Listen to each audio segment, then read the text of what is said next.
Во чест на 100 годишнината од првиот авионски лет преку Атлантикот, Rolls-Royce подготви специјална серија од вред ограничена на 50 примероци.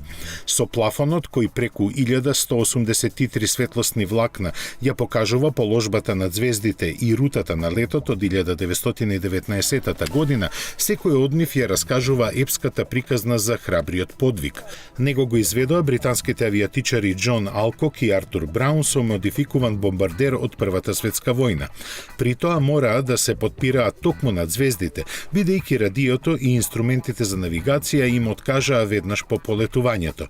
Практично само двата Rolls-Royce Eagle 8 мотори, секој со по 20 литри работна зафатнина и 350 конски сили, работеа без проблем во текот на целиот лет. Затоа и овој колекционерски автомобил ја има истата ознака. Од стандардниот вред се разликува по двобојниот екстериер и интериер, затемнетите маска и тркала, специјалниот часовник и пар други софистицирани детали. Цената не е објавена.